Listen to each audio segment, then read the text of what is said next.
Sebelum kisah ini dimulai, mari kita luangkan waktu sejenak untuk berdoa. Tuhan yang Maha Mengetahui isi hati manusia, hari ini kami hadir membawa sebuah kisah nyata. Kisah tentang seseorang yang mungkin tidak pernah kita kenal, namun diam-diam memikul beban yang sangat berat. Jika saat ini ada penonton yang sedang lelah, sedang bingung, atau sedang merasa sendirian, semoga video ini menjadi penguat, bukan luka baru. Berikan kami hati yang tenang untuk mendengar, dan pikiran yang jernih untuk memahami. Amin. Setiap hari kita membuka ponsel, scroll tanpa berpikir, menonton tanpa bertanya, tertawa, marah, lalu menutup layar begitu saja. Namun, pernahkah kita bertanya, siapa yang memastikan semua itu aman untuk kita lihat? Siapa yang menatap hal-hal paling gelap di internet agar kita bisa merasa baik-baik saja? Hari ini, kamu akan mendengar kisah nyata tentang seseorang yang pekerjaannya bukan menciptakan konten, melainkan menyaring keburukan. Ia melihat kekerasan, kebencian, dan sisi terburuk manusia, bukan sekali dua kali, tapi setiap hari. Ia tidak mencari perhatian, tidak pernah tampil di layar, namanya tidak pernah disebut. Namun dampak dari pekerjaannya menyentuh hidup kita semua. Dari luar, hidupnya tampak normal. Pekerjaan tetap, rutinitas teratur. Tidak ada tanda-tanda bahwa di balik layar, ia sedang berperang dengan pikirannya sendiri. Ini bukan cerita sensasional. Tidak ada kejaran dramatis, tidak ada keajaiban instan. Ini adalah kisah nyata tentang perjuangan batin, tentang bertahan dalam diam, tentang manusia yang hampir kehilangan dirinya karena sebuah pekerjaan modern.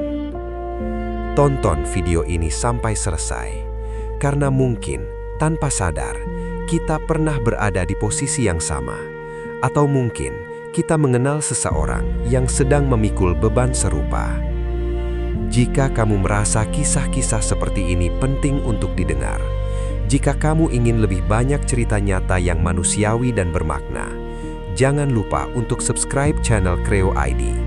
Tekan tombol like agar video ini menjangkau lebih banyak orang, dan bagikan video ini kepada siapapun yang sedang lelah menghadapi hidup. Karena terkadang, yang paling dibutuhkan manusia bukan solusi besar, melainkan rasa dipahami. Namanya bukan nama asli.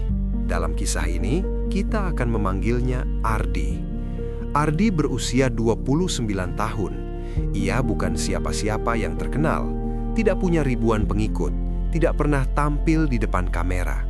Ia adalah orang biasa, seperti kita semua.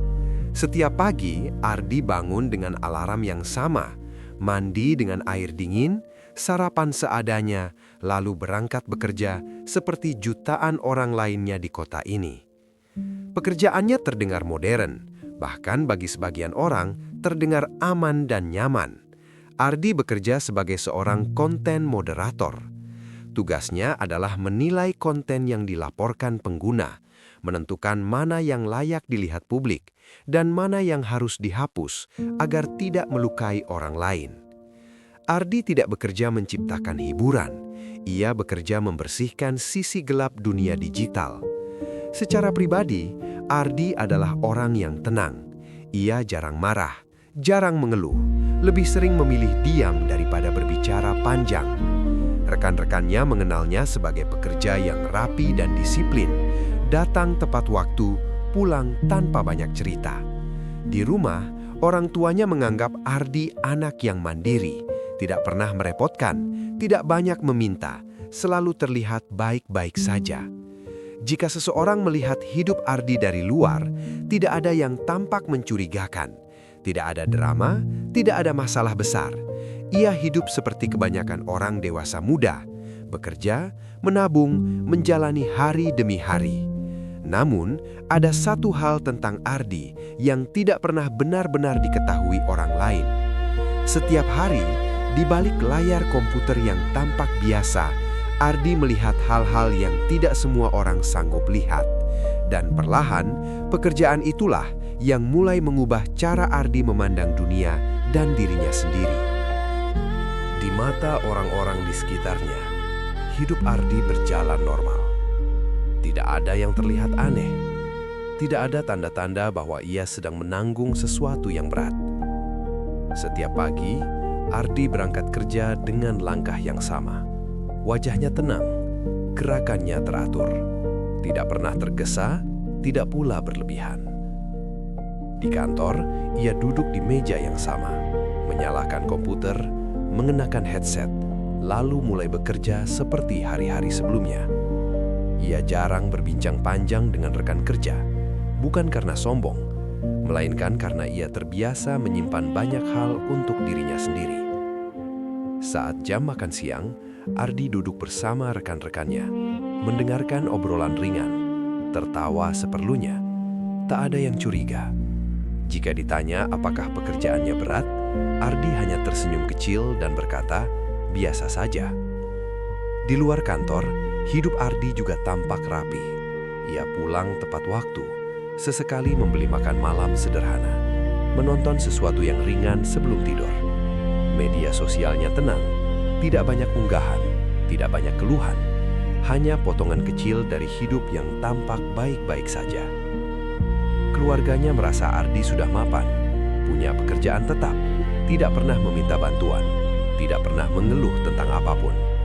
Bagi mereka, Ardi adalah contoh anak yang kuat, mandiri, bertanggung jawab. Namun, semua itu hanya tampilan luar, karena yang tidak mereka lihat adalah bagaimana Ardi sering terdiam lebih lama dari biasanya. Bagaimana pikirannya tetap bekerja, bahkan setelah layar komputer dimatikan. Ia tertawa di depan orang lain, namun sering merasa kosong ketika sendirian.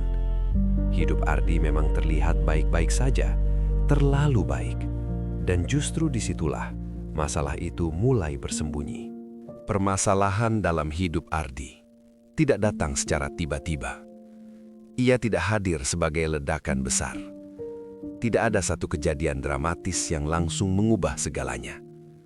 Semua datang perlahan, hampir tidak terasa. Pada bulan-bulan awal bekerja, Ardi merasa pekerjaannya masih bisa ia kendalikan.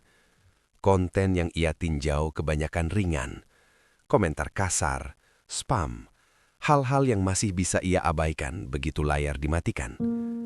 Namun seiring waktu, jenis konten yang harus ia tangani mulai berubah. Laporan yang masuk semakin berat, semakin gelap, dan semakin sering.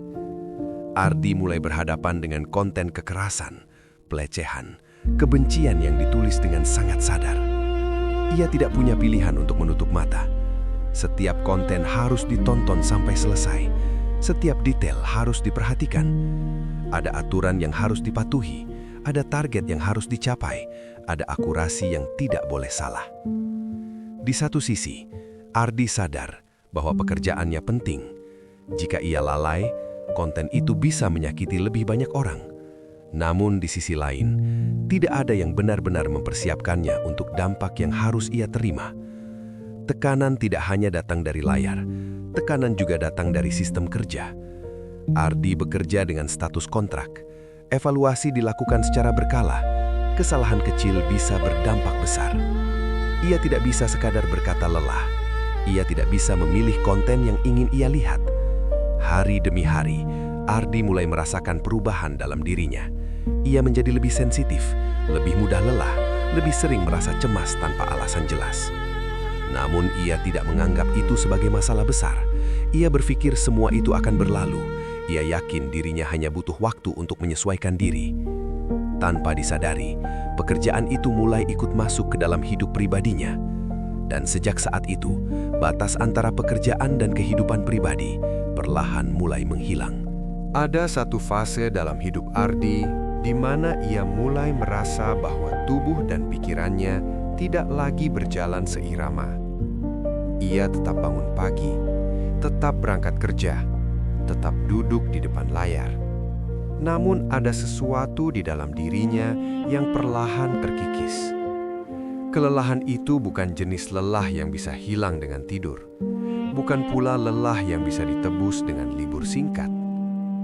Setiap hari, Ardi membawa pulang potongan-potongan gambar yang tidak ia undang ke dalam pikirannya. Saat makan, ia tiba-tiba kehilangan nafsu. Saat berbincang, pikirannya melayang entah kemana. Dan ketika malam tiba, saat dunia terasa sunyi, semuanya datang bersamaan. Gambar-gambar itu muncul kembali, bukan sebagai mimpi, melainkan sebagai ingatan yang menolak pergi. Ardi terbangun di tengah malam dengan napas yang tidak beraturan. Dadanya terasa sempit, kepalanya penuh. Ia duduk sendirian di tepi ranjang, menatap lantai tanpa tahu harus berbuat apa. Untuk pertama kalinya, Ardi merasa takut pada pikirannya sendiri. Ia mulai mempertanyakan dirinya, mengapa hal-hal itu begitu mudah menempel? Mengapa ia tidak bisa melupakannya seperti orang lain melupakan video biasa? Di kantor, performanya menurun. Ia butuh waktu lebih lama untuk fokus. Kesalahan kecil mulai muncul. Tekanan semakin terasa, bukan hanya dari pekerjaan, tetapi dari rasa bersalah pada diri sendiri. Ardi merasa gagal, merasa tidak cukup kuat, merasa dirinya lemah. Namun, ia tetap diam. Ia tidak menceritakan apa yang ia alami kepada keluarga. Ia tidak ingin membuat mereka khawatir. Ia juga tidak berbagi dengan rekan kerja. Ia takut dianggap tidak profesional. Di titik itu, Ardi tidak sedang mencari perhatian. Ia hanya ingin berhenti merasa sesak. Ada malam di mana Ardi bertanya dalam hati, apakah semua ini sepadan? Apakah pekerjaan ini benar-benar layak dibayar dengan ketenangan pikirannya? Namun setiap kali pertanyaan itu muncul, jawabannya selalu sama. Ia tidak punya pilihan lain. Dan disitulah Ardi berada, di titik terendah hidupnya. Bukan karena ia menyerah, melainkan karena ia terlalu lama bertahan sendirian. Di titik terendah itu, Ardi tidak berhenti bekerja. Ia tidak mengajukan pengunduran diri, tidak pula meminta belas kasihan. Ia hanya melanjutkan hidup seperti yang sudah ia lakukan selama ini. Setiap pagi, meski tubuhnya terasa berat, Ardi tetap bangun dari tempat tidur, mandi, berpakaian, dan berangkat kerja. Di dalam dirinya, ada bagian yang ingin berhenti sejenak, ingin menarik napas lebih panjang. Namun realita hidup tidak memberi banyak ruang untuk itu. Ardi memilih diam, bukan karena tidak punya suara, melainkan karena ia tidak tahu apakah suaranya akan dipahami. Ia belajar menahan diri, menahan rasa sesak, menahan lelah yang tidak terlihat. Di kantor, ia tetap menyelesaikan tugas-tugasnya, menonton, menilai, memutuskan.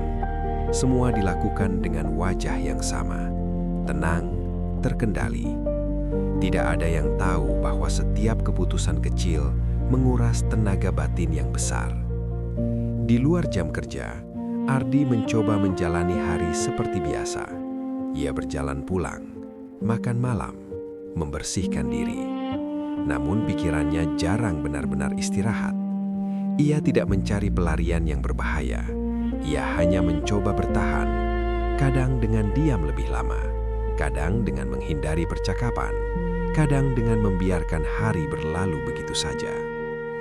Ardi tidak merasa dirinya kuat. Ia hanya merasa belum boleh berhenti. Dan tanpa ia sadari, bertahan dalam diam itu sendiri adalah bentuk keberanian yang jarang disadari orang lain. Ia mungkin tidak terlihat berjuang, namun setiap hari ia memilih untuk tetap ada. Dan bagi Ardi, itu sudah lebih dari cukup untuk hari itu.